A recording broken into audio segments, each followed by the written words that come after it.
बच्चों ये नया चैप्टर स्टार्ट कर रहे हैं हम डिफरेंशियल कैलकुलस के अंदर एनवेलोप का। और उसके अंदर जो है पहला चैप्टर तो कर दिया ना हमने, ठीक है जी। तो इसके अंदर जो है एनवेलोप के अंदर पहली डेफिनेशन है फैमिली ऑफ कर्व की। अब फैमिली ऑफ कर्व क्या होता है वो मैं तुम्हें बता देता हूँ। वैसे तुम यूज करते आए हो इन सब चीजों को, लेकिन फिर भी एक बार मैं बता देता हूँ इसे। देखिए फैमिली ऑफ कर्व नाम से ही जाहिर है, फैमिली का मतलब होता है परिवार, कर्व का मतलब वक्र, बहुत सारे वक्रों का एक परिवार। जैसे कि मैं एक छोटा सा क्वेश्चन लिखता हूं, यहाँ पर क्वेश्चन लिखा मैंने एक्स स्क्वायर। मैं एक बार पेन थोड़ा चेंज कर लेता हूँ। क्वेश्चन लिखा मैंने x square plus k y square equal to a square. ये क्वेश्चन लिखा, बता सकते हो ये क्या चीज है? बहुत बढ़िया। अगर मैं तुमसे कहूं कि हाँ भी इसको बना के दिखाइए पेपर पर, बिल्कुल सही बात है, सब बच्चे बना सकते हैं। जरा ये एक्स एक्सिस वाई एक्सिस में तिरछी खींच दी थोड़ी सी। मान लीजिए तुम बना दिया तुमने सर्किल, ये बना दिया सर्किल। किसी के पेज पे ऐसा थोड़ा बड़ा बना के दिखाई देगा, किसी के पे वो छोटा और दिखाई देगा। जो और कंजूस होगा वो और छोटा सा बनाएगा, नहीं होगा? तो ऐसा क्यों बना रहा है वो, बताइए। उसके दिमाग में क्या था, यहाँ पर क्या था उसके दिमाग में? ये इतनी बड़ी क्या ली है उसने, उसकी त्रिज्या, रेडियस। ये यहाँ पे क्या लिया, ये रेडियस लिया। ये क्या है यहाँ पर? तो एक के कितने मान हुए? हर बच्चे के दिमाग में अलग अलग वैल्यू है की। तो कोई इतनी बड़ी बना रहा है, कोई इतना बड़ा कर रहा है, कोई छोटा सा कर रहा है। तो ए का मतलब कोई फिक्स नहीं है, ए की वैल्यू हर बच्चे के दिमाग में अलग अलग बैठ रही है। तो एक है तो कांस्टेंट ही, अचर है, लेकिन कैसा कांस्टेंट है? जो बच्चों पे डिपेंड है, कि वो अपनी इच्छा अनुसार कुछ भी कर सकते हैं। कोई ए की वैल्यू 1 मान रहा है, 1 इंच, कोई 2 इंच मान रहा है, कोई 5 इंच मान रहा है। तो ऐसे कांस्टेंट को बोलते हैं अचर को, ऐसे अचर को बोलते हैं पैरामीटर। बहुत से पैरामेट्रिक कांस्टेंट कहते हैं, जो अपनी इच्छा के अनुसार चुना जा सके। तुमने पढ़ा भी होगा 1 2 3 4, ये सब कांस्टेंट है। और तुमने खूब यूज करे होंगे, एबीसी भी लिखे होंगे बहुत क्वेश्चनों में, ये भी कांस्टेंट है। लेकिन ये वाले कांस्टेंट कैसे हैं? जिनके वैल्यू को तुम बदल सकते हो। और ये वाले कांस्टेंट हैं जिनकी वैल्यू को बदला नहीं जा सकता। तो यहाँ पर दो तरह के कांस्टेंट होते हैं, एक जिनकी वैल्यू बदली जा सकती है और एक जिनकी वैल्यू नहीं बदली जा सकती। तो इस सर्किल की इक्वेशन के अंदर ए जो डाला गया है वो ऐसा डाला गया है जिसकी वैल्यू तुम अपनी इच्छा के अनुसार कुछ भी ले सकते हो। तो ऐसे कांस्टेंट को बोलते हैं पैरामीटर। ठीक। तो ए की वैल्यू यहाँ पर किसी बच्चे ने 1 ली तो ऐसा सर्किल बनाया, 2 ली तो और बड़ा बना दिया, ए की वैल्यू 1 से कम ले ली तो ये ऐसा बन गया, और कम ले ली तो ऐसा बन गया। सही है? तो इसका मतलब ये इक्वेशन किसी एक वृत्त की नहीं है, क्योंकि ये ए पर डिपेंड है। ए चेंज करते जाओगे तो ये वृत्त की इक्वेशन बदलती चली जाएगी। तो ऐसी इक्वेशन को बोलते हैं परिवार। लेकिन किसका परिवार? सर्किलों का परिवार, वृत्तों का परिवार। और जैसा मान लीजिए हमने लिख दिया Y square equal to 4ax, ये लिख दिया, तो इसमें भी ए क्या पड़ा हुआ है? पैरामीटर। अब किसी ने ये पैराबोला बनाया, ए इतना सा बनाया, किसी ने और थोड़ा बड़ा बड़ा बना दिया, तो वो किस पर डिपेंड हो रहा है? यहाँ पर ए पर। इसकी नाभि उसने यहाँ पे ली और इस वाले की नाभि यहाँ पे ली। नाभि का मतलब फोकस। तो उसके दिमाग में कुछ फोकस कुछ और है, नाभि कुछ और है, इसके दिमाग में कुछ और है। तो अलग अलग बच्चे छोटे बड़े बना रहे हैं, इनको बना रहे सब पैराबोला ही हैं। तो इसका मतलब ये क्या कहलाएगा? फैमिली ऑफ, परिवार किसका? पैराबोला का। तो इस तरह से जब भी किसी इक्वेशन के अंदर कोई पैरामीटर पड़ा होता है तो वो एक परिवार होता है। जैसे तुमने पढ़ा होगा y equal to m x. अब मैंने यहाँ पे m डाल दिया। अब m का मतलब क्या है तुम भी जानते हो, m का मतलब होता है प्रवणता, जो ये बताती है कि इस रेखा का झुकाव कितना है एक्स एक्सिस के साथ। अब कहा गया कि खींच के दिखाइए। किसी बच्चे ने ये ऐसी खींची, उसके दिमाग में ये एम है। किसी बच्चे ने ये ऐसी खींची, उसके दिमाग में ये एम है। तो ये एक लाइन की इक्वेशन नहीं है, ये बहुत सारी लाइनों की इक्वेशन है। एम चेंज करते जाइए तो ये लाइनों की इक्वेशन बदलती चली जाएगी। ठीक है? तो ऐसे को बोलते हैं फैमिली ऑफ लाइंस। अब जैसे मान लीजिए तुम्हें किसी कर्व का पता नहीं है, कुछ क्या है वो, मान लो मैंने ऐसे डाल दिया यहाँ पर ए x plus k Y equal plus के 7 इक्वल टू 0, और तुम्हें पता नहीं है क्या है, तो तुम क्या कहोगे? फैमिली ऑफ कर्व कह दोगे, फैमिली ऑफ वक्र, परिवार किसका? वक्रों का। जब नहीं पता हो तो वक्र कह दो। अरे सर्किल, स्ट्रेट लाइन, ये सब वक्र तो हैं। ठीक है? तो जो भी तुम इस पेपर पे खींच दोगे, यहाँ कुछ भी खींच दीजिए, सब वक्र तो कहलाते हैं, कर्व तो कहलाते हैं। हाँ, इन कर्व के फिर कुछ नाम भी हैं। जो तुम सीधा खींचोगे उसे स्ट्रेट लाइन कहते हैं, ऐसा बनाओगे तो सर्किल कहते हैं, है तो सब ये वक्र ही। ठीक है, तो जिसका नाम ना पता हो तो उसे फैमिली ऑफ कर्व कह दीजिए, पता हो तो family of circle, family of parabola, family of lines. आगे बात समझ में? इसी बात को समझाने के लिए मैंने एक छोटी सी एक वीडियो बनाई है, उसे देखिए जरा। चलो मैं अलग दिखा देता हूँ उसको, यहाँ पे दिखाने में दिक्कत आ जाएगी थोड़ी सी।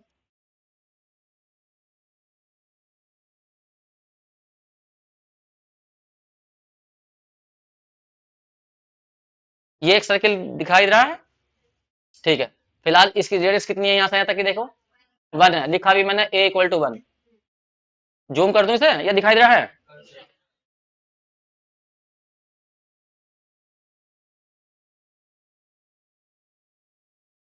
अब यहाँ पे a इक्वल टू 1 लिखा हुआ है, इसकी रेडियस जो है मैंने 1 लिया, देखो यहाँ पे ओरिजिन सेंटर है इसका, ये रहा, और ये दूरी कितनी है, a है। अब मैं इसे चलाऊंगा, a चेंज करूंगा इसके अंदर,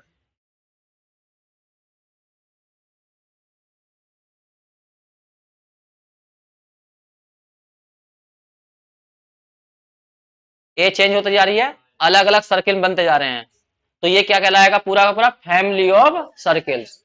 तो हर बच्चे के दिमाग में एक ही वैल्यू अलग अलग हो सकती है, तो इसलिए यहाँ पर ये जो बनेगी इक्वेशन जो है, ये एक कर्व की नहीं है, बहुत सारे कर्व की होगी, उसमें एक ही वैल्यू चेंज करिए, अलग अलग सर्किल बनते हुए चले जाएंगे। तो ये बना के दिखाई है मैंने तुम्हें फैमिली ऑफ सर्किल्स, ठीक है। आगे हम हेडिंग डाल लेते हैं ना, यहाँ पर फैमिली ऑफ सर्किल लिख लिया था ऊपर, एक दो इक्वेशन उतार लेते जो है,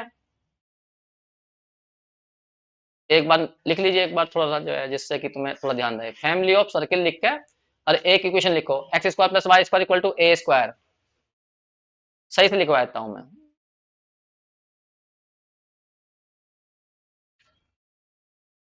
x square plus y square equal to a square is a family of circles. ये परिवार है सर्किल्स का। y equal to m x is a family of straight line. S T लिख दिया हमने, स्ट्रेट लाइन का मतलब होता है सीधी रेखा। जैसा लिखा y square equal to 4ax, ये फैमिली है पैराबोला की, फैमिली ऑफ पैराबोला।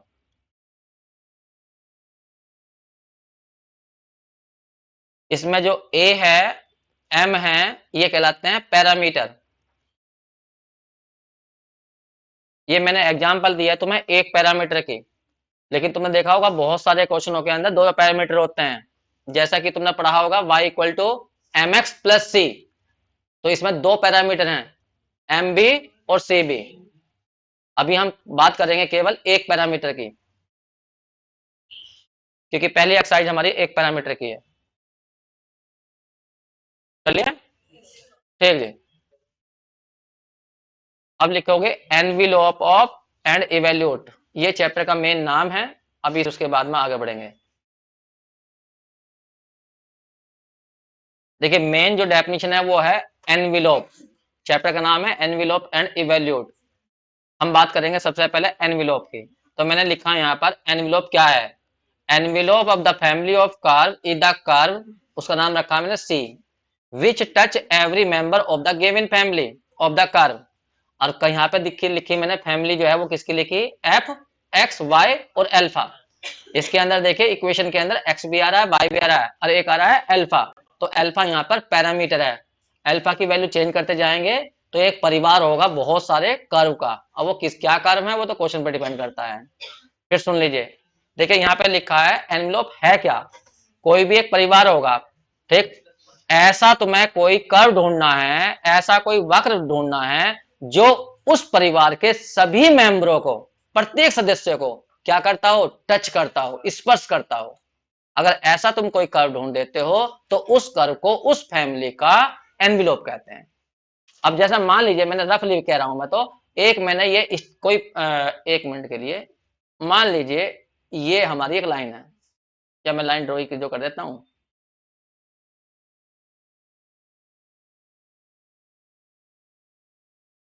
ये एक हमने लाइन ली, दूसरी लाइन ये ली, तीसरी लाइन ये ली, ठीक है। ये बहुत सारी लाइन मैंने यहाँ पे खींच दी वैसे अपने पास से, ये खींच दी।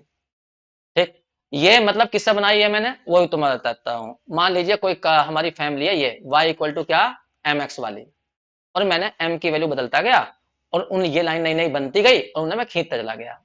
वैसा है नहीं है एक से, इससे नहीं है, छोड़ो इसको। मतलब कोई भी हमारी इस टाइप की है, फिर मुझे ओरिजिन से खींचनी पड़ेंगी ना सारी, क्योंकि ओरिजिन से जाने वाली है ना। चलो मैंने ये लिख दिया ए एक्स प्लस के वाई और इक्वल टू मान लीजिए 7 डाल दिया, ये लिख दिया मैंने।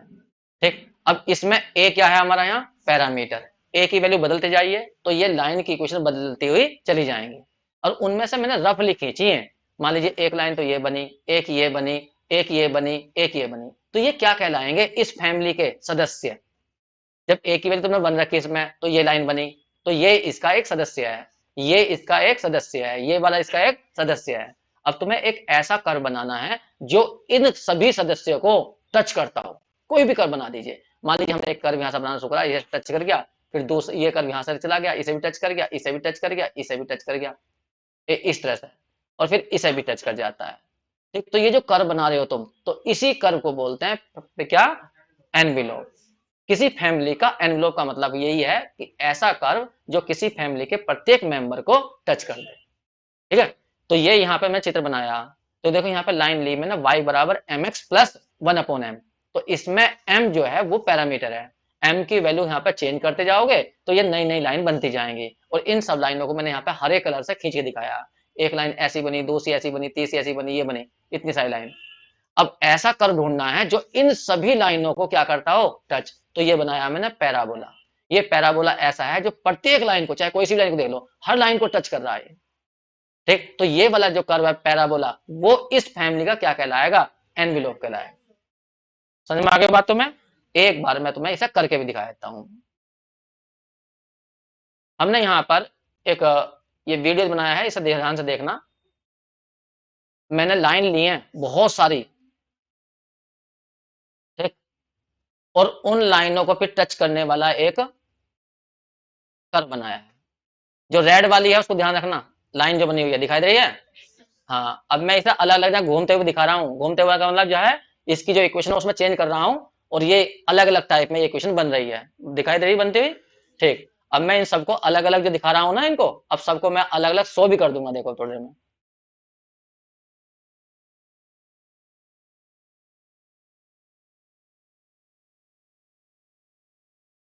देखिए, अब इनकी मैंने वहीं पे जगह छोड़ दी, जहां थी है वहीं पे दूसरा बना दिया चित्र। तो ऐसे ही बहुत सारी लाइन बनती ले गई।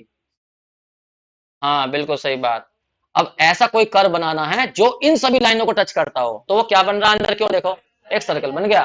तो सर्कल जो है इन सभी लाइनों का क्या है, एनविलोप है। ठीक,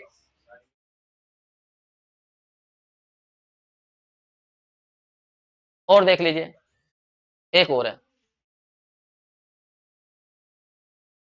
तुम्हें एनविलोप का मतलब समझ में आ जाएगा बस, क्वेश्चन तो 2 मिनट के हैं। मैंने यहाँ पे सर्किल लूंगा, बहुत सारे सर्किल, ठीक है, उनको टच करने वाला एक कर्व बनाऊंगा।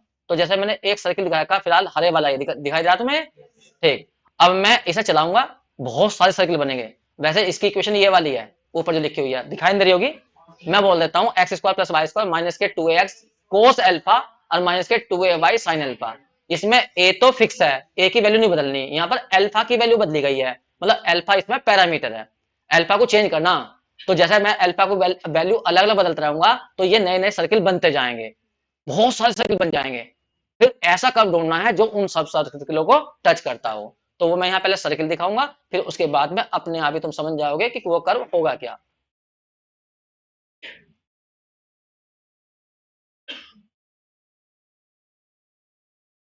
कितने सर्किल बने, 3 सर्किल। बता सकते हो इनको टच करने वाला एक कर्व क्या होगा, अंदाज लगाओ, कोई कर्व बना कर दिखाओ। मैं बना रहा हूं, इधर ध्यान देना। ए यहां से चलूंगा मैं, ए इसे टच कर गया, ऐसा कर्व बना दूंगा, फिर यहां बना दिया, इसे टच कर गया, फिर इसको बना दूंगा, ऐसा कर्व बन जाएगा। कुछ भी कर्व बना दीजिए कोई भी। नहीं, पैराबोला नाम नहीं बोल रहे हम, कोई भी हम कुछ नहीं कह रहे, नाम बताइए तुम। हम कह रहे हैं केवल एक कर्व कुछ भी रफ बना दो जो इन तीनों को स्पर्श कर जाए, इधर कर जाए, इधर कर जाए, नीचे कर जाए। मैं देखूंगा, देखो यहाँ पे तीनों के तीनों काट रहे हैं, यहाँ पे एक जगह यहाँ काट रहे हैं, तो मैं इधर से चलूंगा, और यहाँ से मेरा पैन नहीं चल पाएगा इसके ऊपर, इसलिए कह रहा हूं मैं तुमसे। ये यहाँ से ऐसा टच करके चलना, इस तरह से, इस तरह से, इस तरह से, इस तरह से। नहीं बनेगा, तो एक कर्व बन जाएगा। अब मैं सर्किलों की संख्या बढ़ा देता हूं। अब देखो ये रहा, मैंने और सर्किल बढ़ा दिया ये रहा। तो अब यहाँ पे कर्व क्या बनाओगे, यहां से स्टार्ट कर दो, ए यहाँ पे टच करेगा, फिर यहाँ टच कर जाएगा, फिर ए इस पर टच कर जाएगा, फिर इस पर टच कर जाएगा। सही है। तो अब मैं और सर्किल बना रहा हूँ और तेजी से कर रहा हूँ इसको। ये सर्किल इतने सारे बन जाएंगे। अब ये बन गए। अब तुम्हें बताना है कि इनका एनवेलोप क्या होगा जो सबको टच करेगा। बहुत बढ़िया, क्या बनेगा, एक सर्किल। तो ये तो मैं तुम्हें बना के दिखा रहा हूं। अब जब मैं इन्हें क्वेश्चनों करूंगा तब भी तुम्हें दिखाऊंगा कि हाँ इनका सबका सर्किलों का जो एनवेलोप है वो भी एक सर्किल ही है। तो जो अंदर की ओर जो बना ये वाला सर्किल, ये सर्किल ऐसा होगा, ये सभी इन सारे सर्किलों को टच करेगा। ठीक है। तो ऐसा यदि हम क्वेश्चन करने लगे तो बहुत मुश्किल काम हो जाएगा, लेकिन इन क्वेश्चनों को करने का एक वर्किंग रूल होता है। मतलब काम रिकॉर्डिंग खत्म कर दी।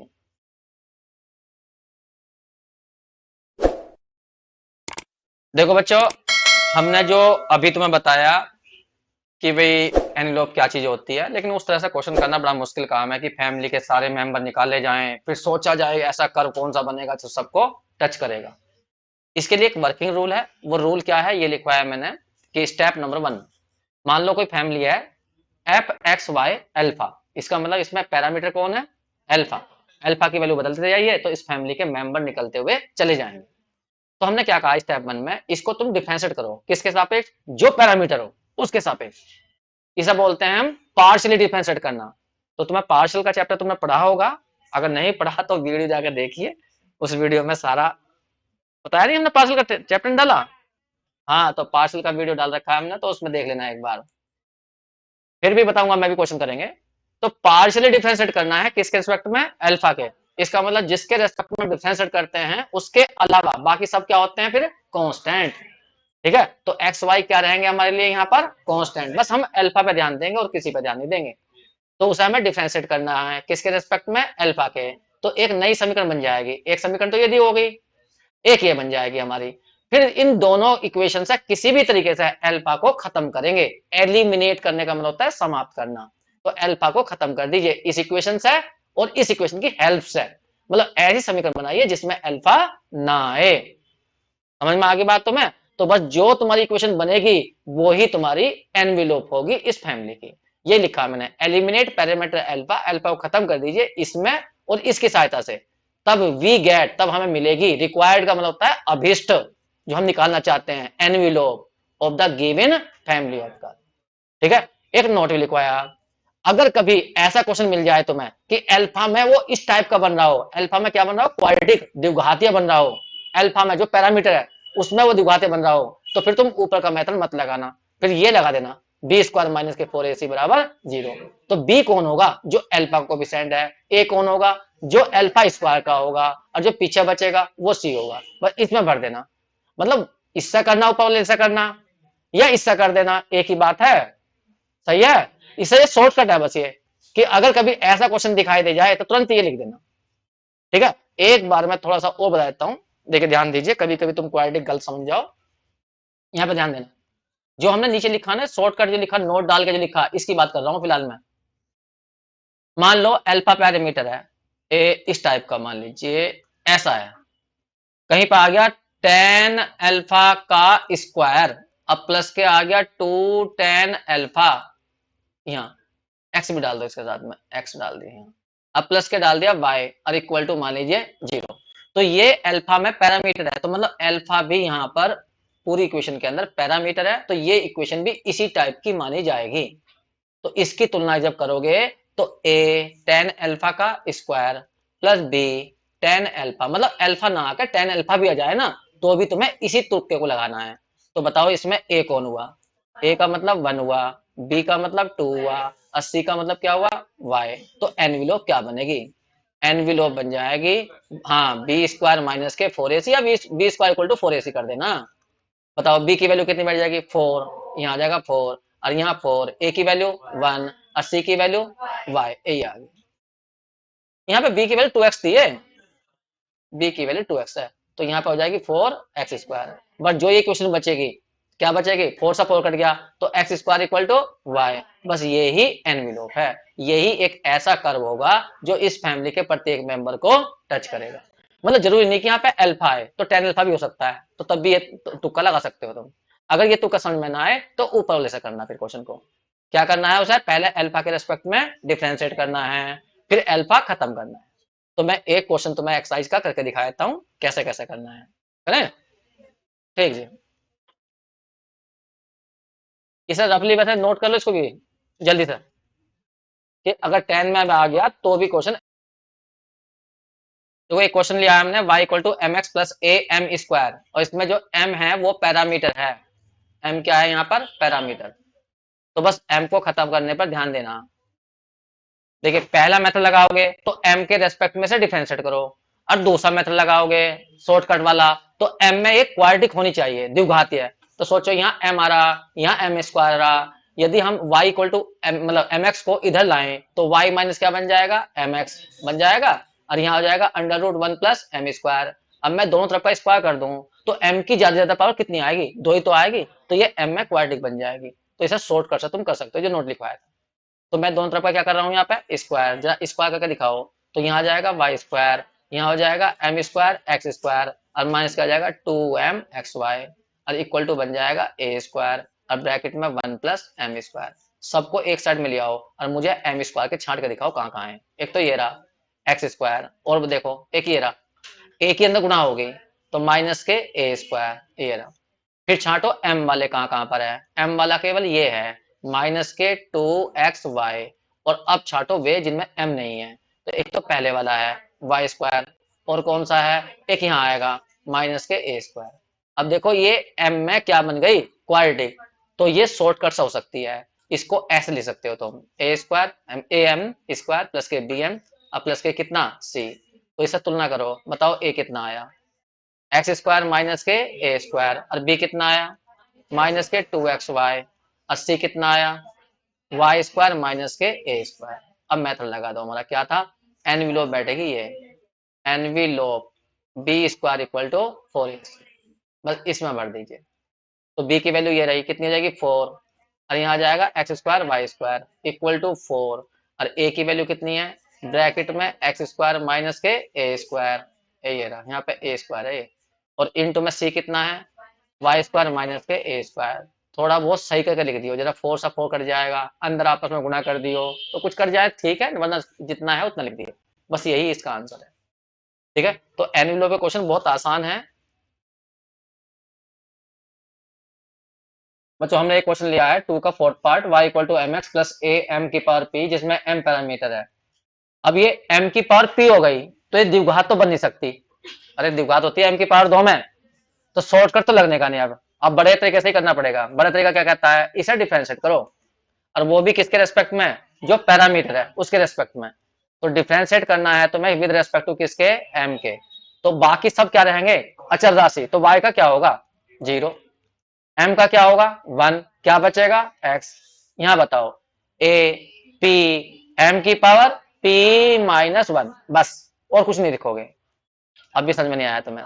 हमें करना है m के सापेक्ष, बाकी सब हमारे लिए अचर हैं, चाहे x है या y है। ठीक है, अब तुम्हें इन दोनों से एक समीकरण ऐसी बनानी है जिसके अंदर m ना आए, m को खत्म करना है। तो या तो फर्स्ट से m की वैल्यू निकाल के सेकंड में भर लो, या सेकंड से m की वैल्यू निकाल के फर्स्ट में भर दो। बस m खत्म होने पर जो भी आंसर आएगा बस वही एनवलप है। ठीक है, वो तुम्हारी मर्जी है कैसे खत्म करते हो तुम। अब जैसे मान लो बाई सेकंड है, तो सेकंड से यहां से ए एम पी की पावर कितनी है? -1, और अब इंटू में पीवी है, इक्वल टू कितना हो गया? माइनस के एक्स आ गया, तो यहाँ से m निकाल लूंगा। तो m की पावर p -1 इक्वल टू कितना जाएगा? माइनस के एक्स अपॉन ए पी, ये। ठीक है, इस पावर को उधर ले जाओगे तो पूरे की पावर कितनी हो जाएगी? 1/p-1। मैं ऐसा नहीं कर रहा, बाई वन में आ जाओ 1 मिनट के लिए।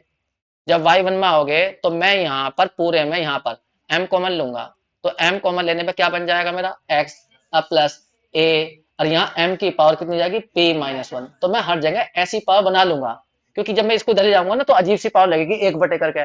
तो इसलिए मैं यहाँ p-1 बना रहा हूँ हर जगह। तो यहाँ तो बनी नहीं, यहाँ तो आ गया m की पावर p-1, तो यहाँ भी दोनों तरफ की पावर कितनी कर लूँ मैं? p-1। तो मैंने इधर भी p-1, और m की पावर कितनी हो जाएगी? p-1, और यहाँ पर आ जाएगा x प्लस ए एम की पावर p-1, पूरे की पावर कितनी होगी? p-1। अब इसकी वैल्यू यहाँ से भर दो, ये मान लो थर्ड है। समझ में नहीं आया अभी तुम्हें? अब हम भरेंगे बाई किससे, थर्ड से। तो बताओ थर्ड से कितना जाएगा बताओ, y की पावर तो है p माइनस वन और इक्वल टू m की पावर p माइनस वन का क्या जाएगा, माइनस के x अपॉन ए पी। अब ब्रैकेट में जाओ, x प्लस ए और इसकी वैल्यू कितनी आई, माइनस के x अपॉन ए पी। थोड़ा बहुत काट सकते हो काट दियो, वरना ये ही आंसर है p माइनस वन। मतलब जब इसमें पैरामीटर खत्म हो जाएगा वही तुम्हारा आंसर होगा। अंदर थोड़ा बहुत बता सकते हो, एलसीएम ले कुछ कर जाए तो ए से कट जाएगा, ऐसे ही नहीं कर सकता। तो x माइनस क्या बचेगा, x अपॉन पी। अब किताब में मुझे नहीं पता आंसर क्या रखा, चाहो तो पूरे में से x कॉमन ले सकते हो, तो x की पावर a जगह इकट्ठी हो जाएगी। बताओ x की पावर बाहर तो वन है और अंदर से x की पावर कितनी बाहर आएगी, p माइनस वन, तो x की पावर p दे सकते हो। वो देख लियो आंसर में जैसा भी आ रहा हो, बस तुम्हें m खत्म करना है, जो भी पैरामीटर है उसे खत्म करना है। बस यही तरीका है इस क्वेश्चन को करने का, नोट कर लीजिए जल्दी से।